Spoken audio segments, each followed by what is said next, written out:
Good morning, children of God. I'm Pastor Davis, bringing you today your 1-minute word of encouragement. And today's word of encouragement is brought to you from the book of Joshua, chapter 1, verse 9. And the word comes and says this: "Be strong and courageous. Do not be frightened and do not be dismayed. For the Lord your God is with you wherever you go."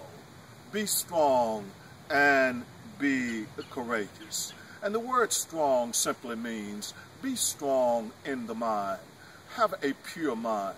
Have pure thoughts in all that you do. Be courageous in all that you do. A courageous person will always be a successful person.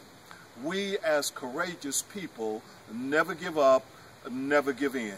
Come boldly before the throne of grace and know that the Lord your God will always fight your battles for you.